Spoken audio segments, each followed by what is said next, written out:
Thanks for joining us. We're going to get started in just a minute. We're going to give another minute or two for other people to join us.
Hi, everybody. Thanks for joining us for Google Drawings Essentials Hangout on Air. We're going to go ahead and get started. My name is Louise Flynn. I'm your disembodied voice for this session.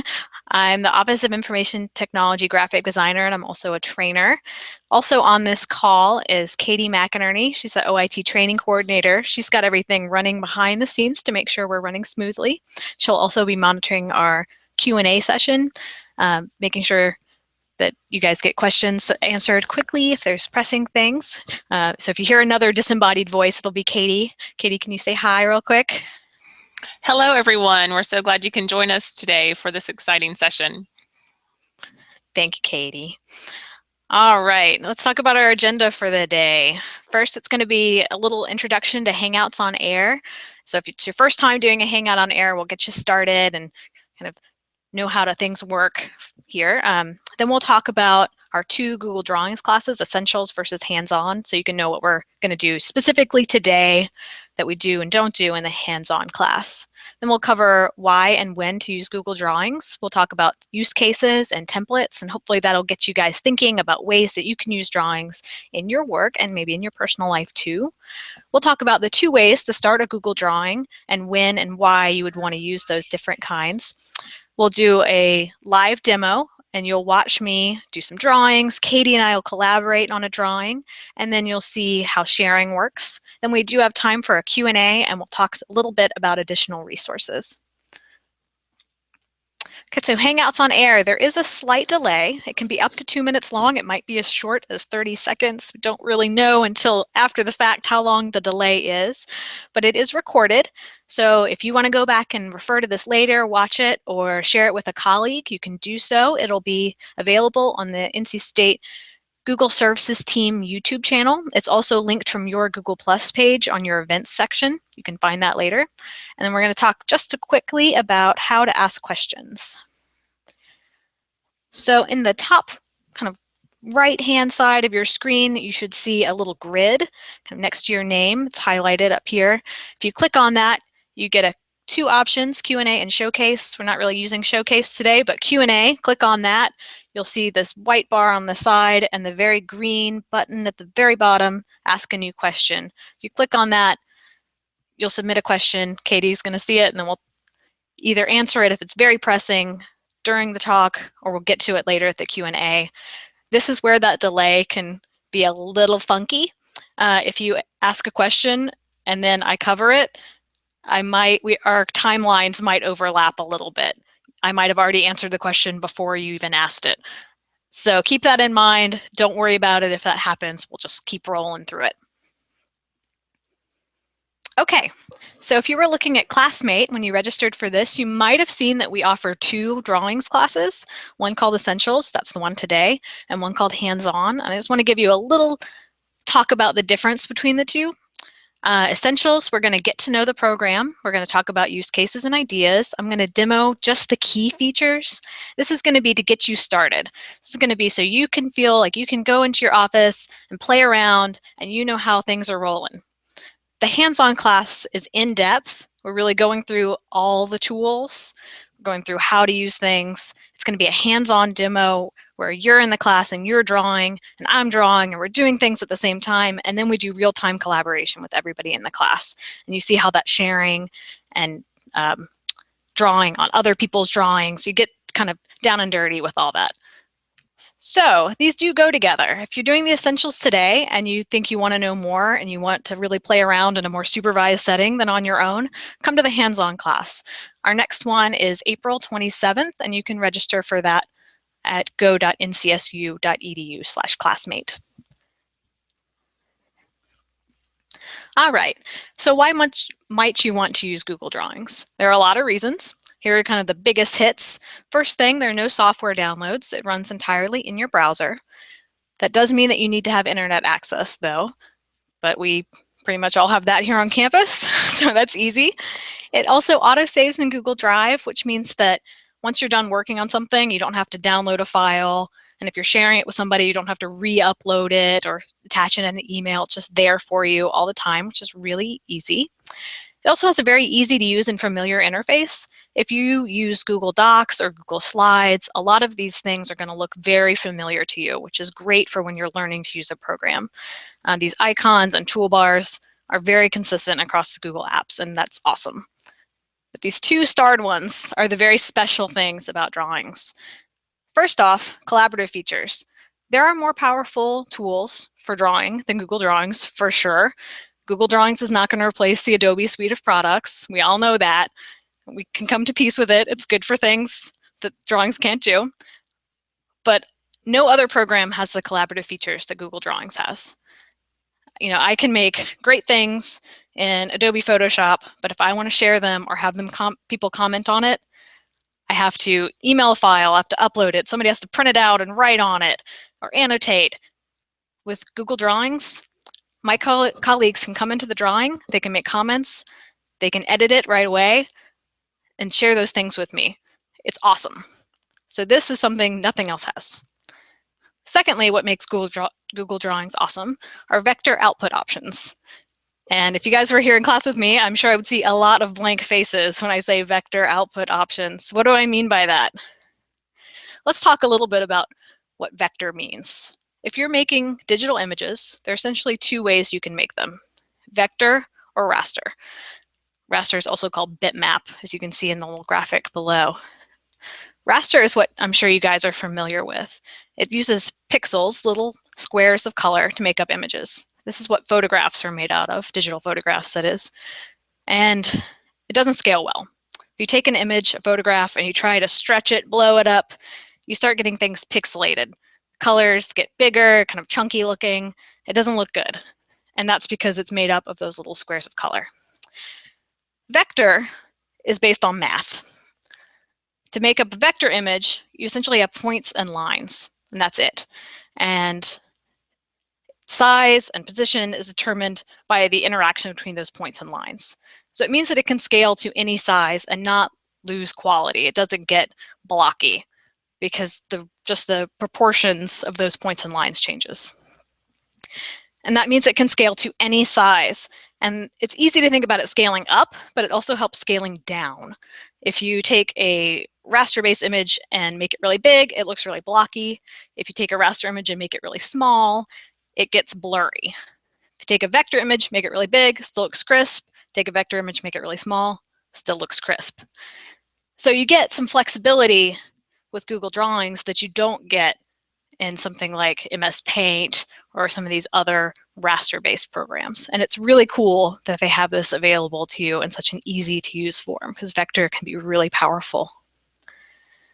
And so why does that matter? Like, why would you care if you're doing vector versus raster? It's great for charts or logos, shape and line drawings, signs, things that might get printed at different sizes, font-based projects. If you're making a huge projected image for a slideshow, you probably want to do vector. It means it's not so great for photo editing.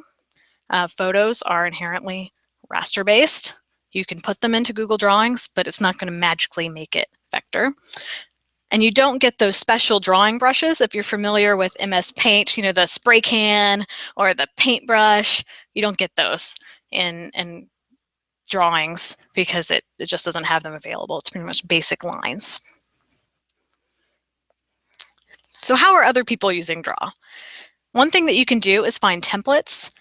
Unfortunately, there's not an easier way to get to templates than searching Google Drawings templates in Google, and they will come up. I'm going to show you some templates. People get to save these and make them available for other people to use. Something that a lot of people do are mind map. So I'm going to search mind map, and we can pull up a Google drawing that somebody else has made. If I wanted to use this one, I would just click on use this template up in the top corner. It would make a copy of this drawing in my Google Drawings, and I'd be able to edit it. These, because they are community-based, do vary pretty widely in quality, but it can be a good starting point if you're just not sure how to do something. You say, like, can I do that? Let's say, like, you want to do an org chart. You know, maybe this one, you have different job titles, but maybe this is a good place for you to start so you're not recreating the wheel or starting from scratch. So those are cool, and it's definitely something that's not available in other tools. Let's switch back to our presentation. So some common examples: graphic organizers, flow charts, mind maps, other graphics that you might be using. Other ideas for using Draw: annotating screenshots. If you've got a screenshot of how to use a program, you can put boxes and arrows on it. Any commonly used elements that you're going to be using in multiple of the Google apps, like something you might put in a doc and also a slideshow, like a logo, or let's say that you've got a special parking lot next to your building and you're always sending people these instructions about where to park. You can take that map and draw on it and write on it, and then save it in your Google Drawing, and you'll have it available to use in all these different Google apps and not have to keep uploading and attaching things. You can also do mock-ups or wireframes. You can also use it as a collaborative sketch pad or something, because all of your coworkers can come into this. You can draw, you can move things around, you can do shapes. If you want to plan out where to put desks in a new office space or conference room, you can make little shapes and all move them around and kind of figure things out that way. So it doesn't have to just be for finished, polished things. You can also use it for practice and figuring things out with your coworkers because of that awesome collaborative feature. All right, so I've sold you. So how do you get started? This is actually the most complicated part of drawings. Believe it or not, I'm not joking, because there are two different ways to start a Google drawing, and they have kind of different goals. So ideally, you want to think about your desired outcome before you start your drawing, and depending on your desired outcome, that's how you'll choose one of the ways to start it, and I'm going to talk about those in just a second. And it is possible, but sort of annoying, to switch between the two different ways. And I'm going to show you how to do it, but you don't really want to plan on having to switch back and forth. You kind of want to pick a lane and stick with it. So the first way is as a standalone drawing. And you would either go to drawings.google.com, or in your Google Drive, click the New button, and then the More button, and that's all the way down there in Google Drawings. This is the full-featured version. This is everything is available for you. It creates an independent file, which makes it easy to reuse. It's not tied inside of the Google Doc. It's easy for collaboration because it's just its own thing. You can also publish it just as its own thing, and publishing means that it's essentially a web page with just your drawing on it. This is best for any graphics you need to reuse across multiple projects, images that are just a standalone thing, like those directions to the parking next to your building. You don't necessarily need a lot of instructions if you've just got that image. Or this is also good for any images you need or want to download and save in a different format than just having them live on Google Drive. The other way is from inside Google Docs. in the Insert menu along the toolbar, there's an option for Drawing. And what this does is it pulls up a limited version of Google Drawings. These two versions, the limited and the full, are not really related to each other. Seems like they would be. That's what makes this complicated. So they kind of live in separate places. This version is non-reusable. It's only saved within the document that you made it in. That sounds like a negative, and it kind of is. It means that if you need to use it someplace else, you're going to have to copy that out and put it someplace else. The upside to it is that changes are reflected automatically, and I will show you that, and it's pretty cool. Instead of having to upload a new image to your document, you just edit it inside that drawing, and it'll reflect automatically. You'll see all this happen, and it'll make a lot more sense once you see it. So this is best for one-off projects or projects that are part of a larger whole. Something that is integral to the document that you're making, and it really only works with that document, go ahead and do it there. Or images that are updated frequently, and you don't want to have to re-upload or redo your image and then put it back in your doc. You can just click it and edit it right there. Okay, so let's demo. First, I'm going to show you a standalone image that I've already made. This is the full-featured version of a Google Drawing. This was made by going to drawings.google.com and starting a new file. All right, so here it is. It's pretty basic, but this lock theme is something we're doing a lot with cybersecurity here on campus. So we can think this is an image that we're using frequently, so we want to have it as a standalone image. So I'm just going to orient you to the interface, demo a couple of key features, and then I'll get Katie to collaborate with us. So first thing, got our title up here, Google Drawing Scratchpad. Reminder, if you're familiar with Google Apps doesn't care how many untitled files you have, so I always highly recommend whenever you start a new project to give it a name, and that way you can find it. It is auto-saving, so if you start up your project and name it, it will save it, keep going with that. You don't have that sometimes helpful, sometimes unhelpful feature where you go to close it out and it asks you if you want to save it and give it a name, and it's just automatically Untitled Drawing forever. And then over here, we see Katie's in here with us. She's going to collaborate. And our sharing button showing that I've already shared this with Katie. If I wanted to share it with other people, I could just type their Unity IDs in and give them editing, viewing, or just commenting rights right there. And that is that really powerful feature that I don't have to save a file, email a file just to get somebody's feedback. I can just click that button and have it off to them right away. All right, so this shape I've got here is a compound shape. That means it's multiple shapes making up one big shape that I've joined together. As you can see some of these, as I click on them, it highlights the different parts, the different shapes. These were all made using the shape tool. So these are all the shapes that are available. All of this toolbar here is exactly the same as it is in Google Slides and very similar to the one in Google Docs. So your options for making shapes and lines should be very familiar to you if you've used these other shapes and lines. So essentially, just pick one, click and draw, and then you get a context menu that pops up all the way along the side here with other options about positioning and line color. Any of the tools that you use, when you use them, more context will show up. So we can change our fill color and our line color, our line width, and even our line type. I picked a pretty bad color for you guys to see there, but we can change it. So these are these very basic tools, but once you start combining these basic shapes, you know, this one at the bottom here is just a rounded box, and then we've got an oval and a circle and a trapezoid. Once you put those together, you get some very powerful tools. So I'm going to delete this guy, show you a few other things. We have options for text boxes and options for inserting images. And you might say, like, but this is vector and these images are going to be raster. I say, yes, they are. Just putting a raster image into the vector file or program doesn't automatically make it vector. So it kind of takes away that scalable nature to it. So keep that in mind. If you import an image, it is going to be raster, and it will still have that problem of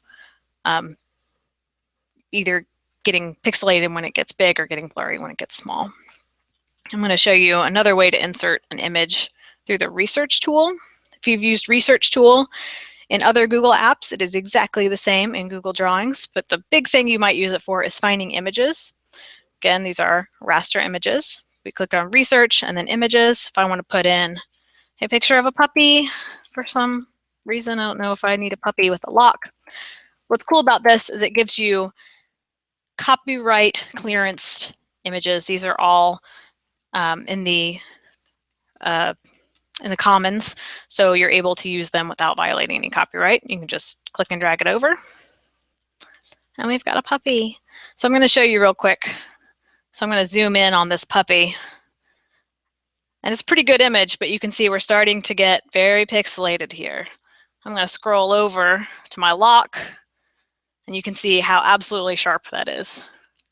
This is that vector versus raster. Let me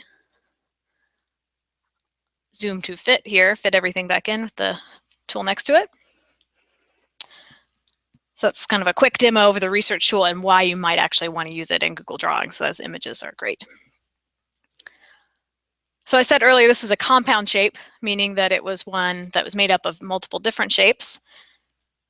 Why you might want to make it compound is so you can move it around without everything moving independently. You do that by grouping. I'm going to ungroup everything and see if I wanted to move things. Now you see my keyhole not going along with it because it's now ungrouped. I'm going to back up and regroup them. And regroup. Now they're all together. You also can see it's not aligned centered to the page. Say I want to do that. I've got the option, let me make sure everything's highlighted, to arrange. I can center on a page horizontally, center on the page vertically, which is a nice tool. You're not having to eyeball and slowly drag up and down to make sure it's centered. That arrange also gives you options of, I'll ungroup this so you can see it real quick, of moving images to front and back. Well, it's not giving me that option right now, but on the top there's order, and you can send images front and back to hide and show partial images. You've got other options along here for insert. Word art, I warn you, is not as cool as word art on Microsoft Office. I don't know if you guys are word art fans. This is a very disappointing word art. So if you're highly into word art, Drawings is not going to do it for you. But you get all the other options except for word art that are on this lower toolbar. Some other things here in File that are really great. Let me make sure I've got that so you can see it. Make a copy. This is similar to the other Google apps. If you want to change something but retain your original, make a copy before you get started. If you're not familiar with working in Google Apps, it's not the same as if you open a Microsoft Office file, make some changes, and then do a save as. It's automatically saving for you. So make that copy, rename it something else, and then get started. That's just a best practice. It's not different here in Drawings than it is with other things. Next thing, revision history. This is another cool one for Google Apps. Same across as Google Apps. So you can see if I click on revision history, all the changes that have been made to this document and when and who did it. So if you're doing that collaboration feature and somebody does something ugly, or okay, maybe not ugly, but somebody does something you don't like, you can go back in the revision history and see who did it and when, and you can undo it. So I can go back and say that I want to make the document the same as it was. Well, so there was nothing there. Same as it was before, you know, yesterday afternoon. I can restore that version. And there we go, it's nice and cropped. I'm gonna undo that. Other options that publish to the web. This is something I mentioned briefly earlier. This is also the same as in other Google apps. This is cool if you have an image that you want to make available as a web page, but you don't necessarily have web space to put it in, or you don't feel like you want to go through all the effort of putting it in web space. You can publish it. I'm just going to say, yeah, publish to medium size. Yes, I want to publish. It gives me a link. That is a link that I can then give to people and say that they can access it, and it will look just like a web page to them. Why don't I go ahead and do that so you can see what it would look like published. Oh, and it's downloading, which it wasn't supposed to do. Great. Well, bear with me on that. It makes a web page. That's it. You can publish it on the web. Not enough time to go into all the whys it did that today, but in the in-depth class, we can cover that. Another option is to email collaborators. It's great. Let's say I've been working on this, I've gotten feedback. Now I want to say I've made an additional round of changes. I can click to email collaborators and send them a message that says, like, I've made these changes, come back and review it. And same, email as an attachment. If you did want to send it as an attachment, this is a quick way to not have to download the file and reattach it to an email. You can just choose your file type and send a message from here. It's pretty handy, pretty handy. But if you did want to download the image and send it, or if you had to send it to a printer, to get a sign made or something, download as are your options. And it gives you 4 options here. Most of these should look decently familiar to you. PDF and JPEG, those are very common. PNG is awesome because it gives you high quality, it's a lossless file, but it also preserves a transparent background. So JPEGs do not preserve transparent backgrounds, PNGs do. Scalable vector graphic is really the exciting thing here, because we've been talking about vector, vector, vector. This is a vector file. Both PNG and JPEGs are raster. So even if you made this vector file, it's lovely, it's scalable to any size. If you saved it as a JPEG, it would no longer be scalable to any size. So that SVG, scalable vector graphic, that still remains scalable. So if you wanted to make a sign, make a big sign and get it printed someplace, you'd want to save it as an SVG before you sent it to the printer. Okay, last thing in this file menu that trips people up a lot is page setup.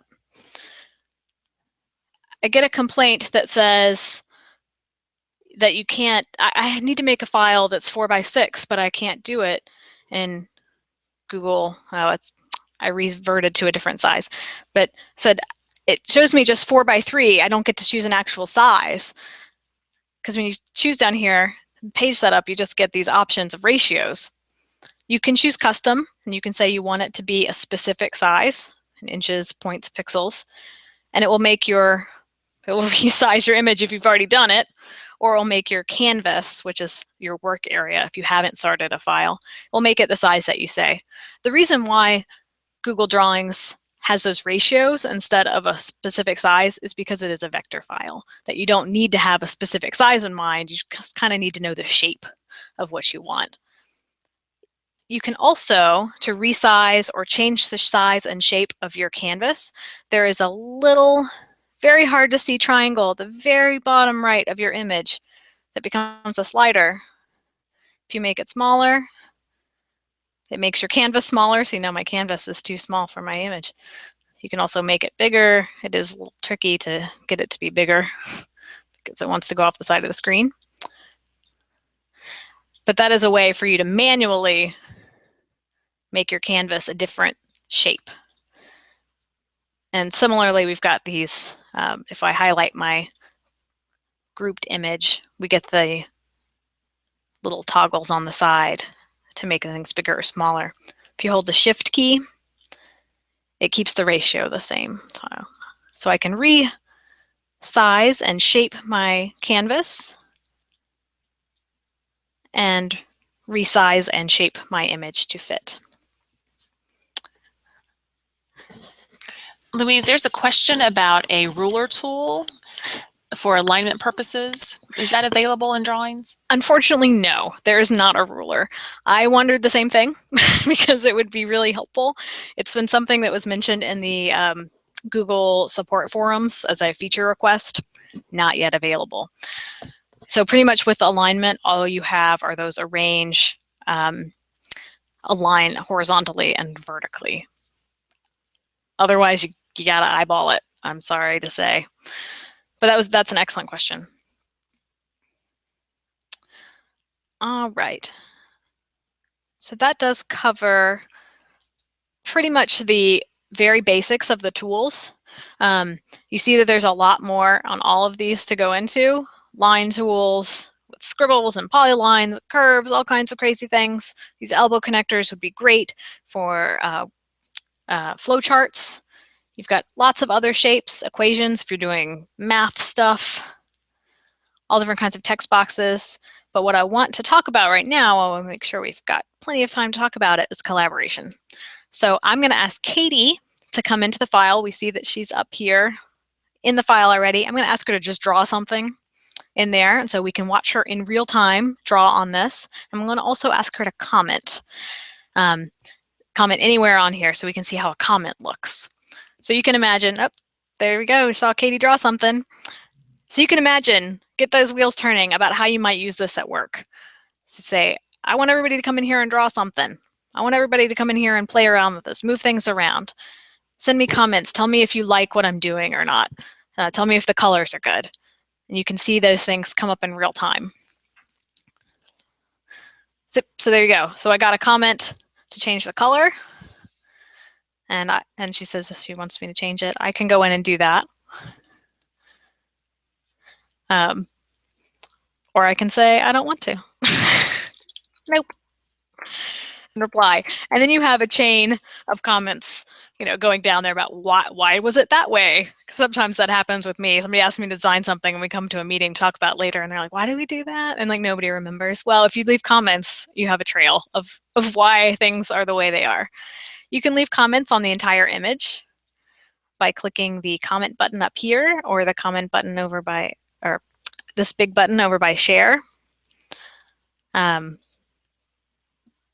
We can comment, we can see a whole history of comments. So if I comment on the entire image, you see when we're commenting, how it highlights.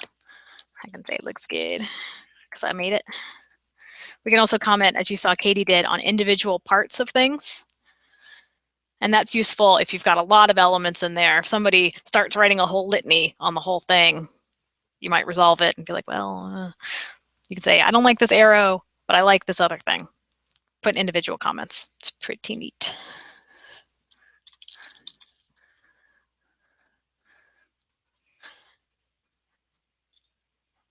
And you see how they kind of pop out when you're on the part that we're talking about. So pretty cool. That's what Google Drawings gives you that you don't get literally anywhere else. So I could talk and talk and talk about how to do specific tools in Google Drawings, which I do in the hands-on class.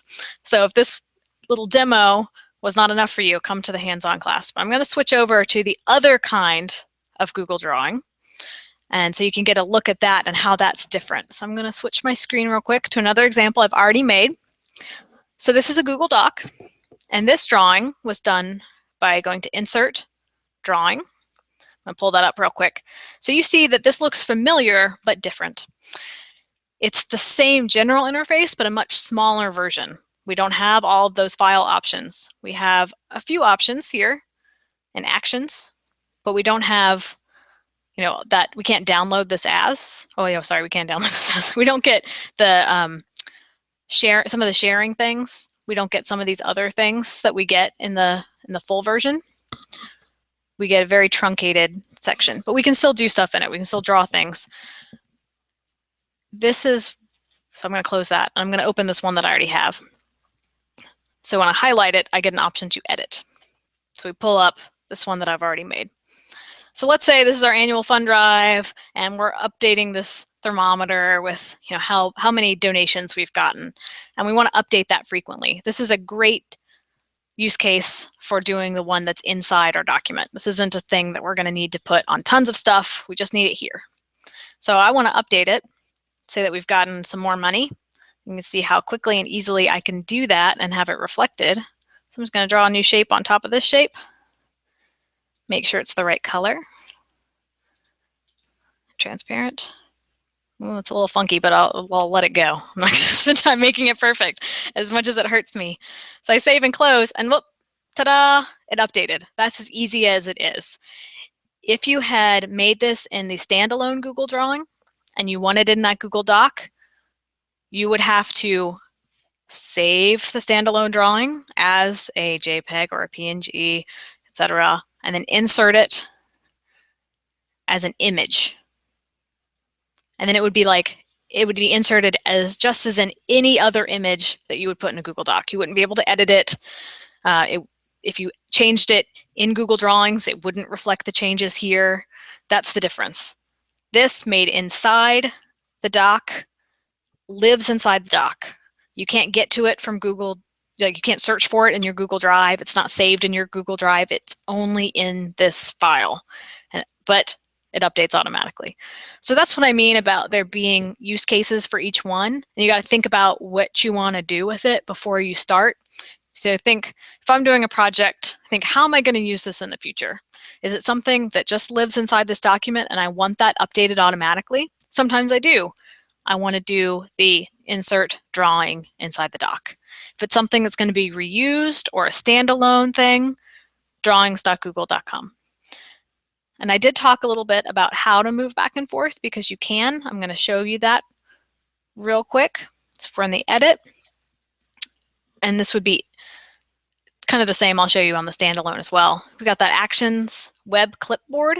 You can copy the entire drawing to a clipboard. The web clipboard is a great tool across all the Google apps. It's a compound kind of clipboard. It holds more than just one thing. So that's how it can hold all of the pieces of this drawing at the same time. So then I can go, let's say, to the scratch pad, and I can paste. Oh, why didn't you paste? Oh, sorry, web clipboard. My bad. If you're using the web clipboard, you have to go to the web clipboard thing. I can't talk and chew gum at the same time sometimes. And then we have our entire gigantic thermometer here that I'm resizing just so it can fit on there and there. So if I decided that I made that thermometer in our standalone, in our document because we didn't need it standalone, but then I decided we actually did need it standalone, you can do that. If I make changes to this thermometer, though, in this standalone document with the lock, it's not going to be reflected on the document, the Fun Drive document. So you can move back and forth. It's kind of annoying, but they don't talk to each other. You've just put it someplace else. It's not like it's creating a link between the files. So it's not that's why I'd say it's kind of annoying because you lose, like if you've got that standalone or the embedded one, you lose that updating. But it does mean that you're not like totally lost if you started one kind of in the quote unquote wrong place and you need to reset. Similarly, I can copy my drawing here and go to the web clipboard. Where's their web clipboard? I'll just copy this shape to the web clipboard and I could put it in this one. Web clipboard, shape. And now we have it in here as well. So you're not out of luck, but do think those things through before you're starting it. And I do not know why Google has made it so that they don't talk to each other, so that to put a standalone Google Drawing into a doc, you have to download it and then re-upload it as an image. It seems like it would work differently. It doesn't. I can only imagine that they're going to be changing that sometime in the future to make them integrate a little better, because I wasn't joking when I said it was the most confusing thing. Otherwise, drawings is like easy peasy. Draw and just play and you'll figure it out. This part is the weird part. Louise, there is another question about layering images and the order of how they display. Yeah, let's talk about that. We'll go back over here, popping back over. We'll move this arrow and now it's underneath. We do have this arrange option. This is what I was trying to show you earlier. It wasn't showing for my lock, but it's showing now. Thank you. You get bring to front, bring forward, bring backward, and send to back. Those are kind of variations of similar things.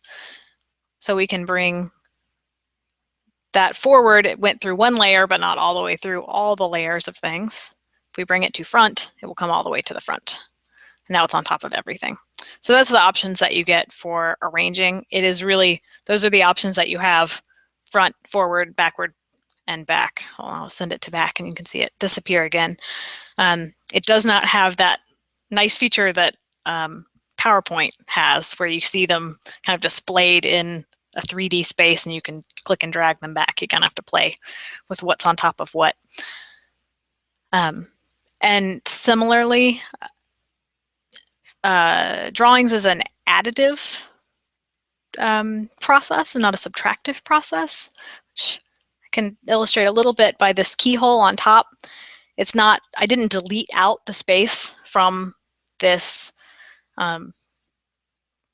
rounded rectangle. I added the shape on top of it in white. So you can see it would, well, it's underneath, would be the same under there. You can't delete things, you just add on top of them. So that ordering is really important to being able to get the shape that you want, so that you have to put things on top of each other to make more things. You can't delete out from behind it. All right. So Katie, do we have any other questions about this right now, or should I switch over? I think we're good to keep going. All right. So like I said, this is just the very quick kind of scratching the surface with drawings. I'm hoping to show you some of the key things, but that hands-on class will go through every tool and really dig deep and play and see what's in all of them. I'm going to drop back over here to our embedded drawing. I'm going to edit it one more time and just show how these tools are the same, but we're missing some of those things, some of the higher features. I had to go back to the standalone drawing to show you arranging, because we don't have it here. You see, there's no way to do arranging in this embedded file. If we needed to put something on top of each other, you're out of luck. You just have to draw it in the order that you need to do it.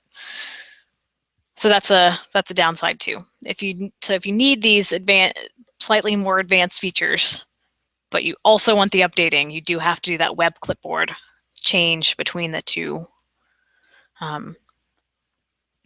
formats. Also, you notice that you don't get the commenting options inside, or the sharing options inside this drawing. You would have to comment inside the document or share from this document. So I could share the whole document with Katie and get her input on the annual fund drive progress report, but I couldn't just share this image with her. Similarly, she could comment on the document, but would not be specifically commenting on the image. So if you're big on those sharing things too, the standalone is going to be the one you want to do. Okay. Well, this is when I'd left time for questions, but it seems like we might be all caught up on our questions. All right. Well, I'm going to talk about some additional resources now. And so if you've got questions, send them in right now. So I'll keep talking and then we'll circle back. So additional resources, there are some links, pretty much it's just these two links for Google Drawings. To look at any resources for any classmate class, you'll find an instance of the class and click on the title and it will show you the resource page. Support.google.com is a great option for any issues that you're having. We'll say that Drawings gets kind of short shrift on support because it's part of Docs. It is not its own like app, but this is good. It shows you how to do some quick things. If you need to, let's say, look at that revision history, it's going to walk you through how to do that. So some of these common questions are right in here. Also, as with any Google product, if you have questions, if you're having trouble with something, Google it. Somebody's probably done a tutorial or had a similar question to you. I'm not being flippant by saying you should Google it. That's like 100% the best thing to do because people have gone through it. This is a highly used product. People are experiencing the same thing that you're doing. You probably find a great video out there showing you what you want to do. Learn.googleapps.com is a great resource. Unfortunately, Drawings does not have its own app in there either. You would again have to go and learn Docs to learn Drawings. It's a little unfair, but I'm including that in there anyway in case you haven't ever heard about the Google Apps Learning Center and want to learn some other things because it is pretty cool. Katie's going to send an email out after this to everybody who RSVP'd yes on this Hangout, and it's going to have a copy of this presentation so you can go back through it and you can follow all these links from the presentation. It's also going to have a link to this course evaluation, which would be great if you could fill this out. This is our first time doing this particular class as a Hangout on Air, and it's good to hear from you guys and know what you wanted to learn, if this met all of your needs, some suggestions for the future, because we are always retooling these classes as we're going forward. So I would really appreciate it if you guys filled that out, and that will be a link and also in this presentation that Katie sends. Katie, have we had any more late breaking questions? There is a question about the upcoming hands-on drawings class, and that is in Classmate available for folks who are interested to register. It will be taking place in April in Avent Ferry. So hopefully you'll be able to join us for that workshop as well. And as Louise said, I will be following up later on this afternoon with links to the resources that Louise used in her presentation, along with that link to the evaluation. And we still have a few more minutes, so we'll see if there are any other lingering questions that pop up. Yeah, I left a lot of time for questions. I didn't think that there would be more. But hopefully you guys are maybe saving them up for the hands-on class if you're going to come and play and work with me then. Because it's a slightly longer class for that. I was trying to get through a lot in an hour here. We've got an hour and a half for the hands-on. And then you actually walk away with something that you created in that class that you can... Versus just watching me noodle around here. you get a little more of a product for the hands-on. But we do have a packed schedule for the rest of the spring, so hopefully we will see you at other classes and join us for some other Hangout on Airs that we have planned as well. We try to have at least one a month, and we'd love to hear your feedback, as Louise said, on how this went for you today. And I did see that there were some audio issues early on. Thank you so much for those of you who commented about that. I think they were resolved pretty quickly. But yes, thank you for letting us know.